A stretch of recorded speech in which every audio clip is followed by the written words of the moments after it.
your phone still has it though, it definitely won't be the best camera out there. It can definitely achieve everything you want good enough. It's 2024 now. I think it's fair to say that a lot of people love to vlogging when they are traveling or simply just documenting their life. But what is the best travel vlogging camera right now? Well, if you saw the thumbnail already, then yeah, I think it's the iPhone or any smartphone you have that is less than 3 years old. Do people still vlogging on a camera? Yes, absolutely, but not with the big bulky DSLR like the old days. I would say that era was over.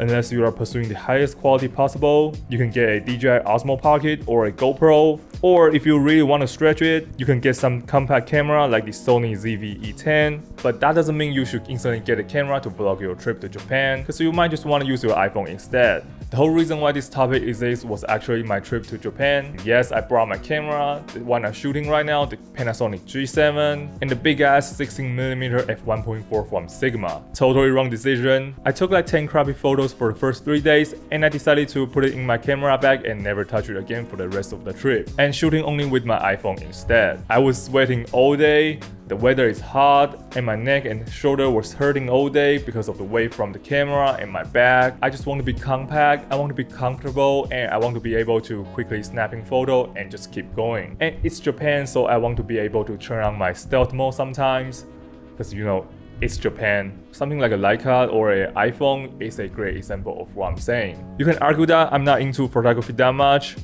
but my friends, they used to carry a camera every time we went on a trip. One of them even majored in film production, and this time they all just shooting on their iPhone. And we came up with the conclusion that smartphone cameras are getting really good, that most of people can just get a high-end smartphones and took some great photos.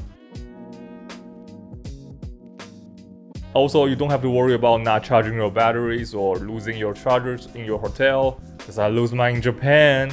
Never mind. But what exactly makes a great travel vlogging camera? I think a great travel vlogging camera needs to have these things: image quality, different frame rate, stabilization, versatility, and ease of use. For image qualities, camera sensors are getting really good now. If you get any smartphone that is fairly not old, something like iPhone 13 or 14, you can get some amazing results straight out of the camera, especially if you have iPhone 15 or Galaxy S22, 23. Their sensors are way better than the previous generation, so your footage will look even better. Also, most of the smartphone cameras can shoot up to 4K now, so you can shoot those crispy sharp footage with the ability to crop in without losing any quality. I would personally recommend shooting in 4K whenever you can to maximize your image quality. If you have a computer that can deal with editing 4K footage, just to remember to get an external SSD to dump all of your footage if you are on a long trip. Especially if your phone has a Type-C connector, this shouldn't be a problem and is highly recommended. Pretty much every phone on the market has a Type-C connector other than iPhone 14 and 13.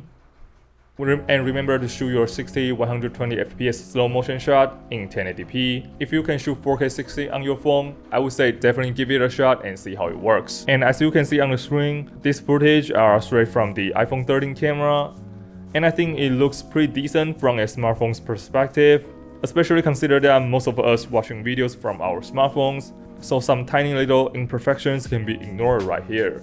But if you watch this video on a PC or on a TV, then you can probably tell the differences. As for frame rate, I think for a travel vlogging camera, other than the standard 24 or 30 FPS, you need to be able to shoot some slow motion shot like the 60 or 120 FPS. My iPhone 13 can shoot up to 1080p 240 and 4K 30, and the iPhone 15 can go up to 4K 60, but I think I will stick to 1080p 120 since there's no any reason to go higher than that in my opinion. If you shoot at 240 FPS slow motion shot, the object is barely moving at this point, which is not very practical unless your object is moving at a very high speed. Also, 240 FPS on the iPhone sometimes get those flickering in the shot if you are not in a well-lit environment, so it's not very practical and the image quality is not the best. So again, I will stick to 120 FPS and 60 FPS for the slow motion shot. Also, when it comes to vlogging, you definitely need some stabilization unless you are using a gimbal or a tripod or something to hold your camera. Vlogging usually has a lot of walking unless all you do is pointing your camera at something or do a talking head video like this,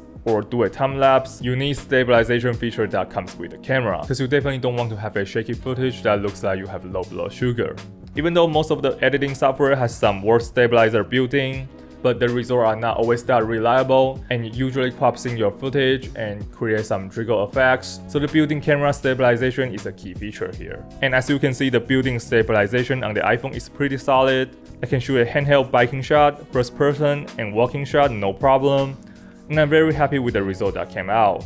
In my opinion, the perfect vlogging focal length should be around 16 to 35, so you can get those wide angle shots with a beautiful scene. Maybe for some people you can get up to 50mm to get some narrow, tighter shots, but everything above 50mm, something like 85 or 105, I think is not practical for vlogging or traveling. I think it's very limited when it comes to the actual use case scenario, because the higher the number, the narrower the shots. And the phone I'm using right now, the iPhone 13 mini, actually goes from 13mm equivalent all the way up to 75, but usually I will stick to 13 to 35, which is the wide angle 0.5x and the standard lens and the 2x zoom. And occasionally I will go up to 50mm, but without the higher megapixel and the telephoto lens from the 15 Pro, it doesn't look that good. And finally, I think the important thing about the travel vlogging camera is the ease of use, how user-friendly it is. On your iPhone, you just open your camera app, you choose your frame rate, and you start shooting. And the rest of them are just full auto. On the camera, you need to dive into the settings. You need to set up your frame rate, your file type, and the shutter angle, the ISO, all that stuff. You definitely get way better footage out of it. But if you are just vlogging for a hobby, for fun, do you really need to put in that much of the effort, the time, and the money? And at the end of the day, no one will ever notice it, because most of the people watching videos from their smartphone rather than your PC with a proper screen. Personally, I choose documenting my life as quick as possible, as easy as possible, and as real as possible, rather than trying to get the highest quality footage possible. Also, the overall build of our smartphone is just so compact, so easy to carry. It's literally like we have everything in our pockets, and you don't have to worry about carrying an extra camera. Again, not to worry about not charging your battery, losing your charger, all that stuff. And honestly, I feel like sometimes shooting with my iPhone is less stressful than shooting with my camera. I don't know if it's just me or everyone feels the same, but I do feel more pressure using my camera in the public, especially if I'm shooting the video. For your iPhone, you just grab it, take some photos, take some videos, and no pressure saddle, no one will ever notice it. And that's pretty much it. You just look like a normal human being. But yeah, that's the case, and your phone still has it all. It definitely won't be the best camera out there. It can definitely achieve everything you want good enough. If you are just starting out or simply just want to documenting your life, really give iPhone or whatever smartphone you have a chance to try. You might be surprised how many things the phone in our pocket can achieve. And if you're really not satisfied with the result that came out, or you really want to level up, I think that is the time you get a real camera. And there you have it, guys. Let me know in the comments down below what's your thoughts on vlogging or taking photos only with your iPhone. And also don't forget to check out my new video that is entirely shot on iPhone. And other than that, I will see you guys in the next video. Peace.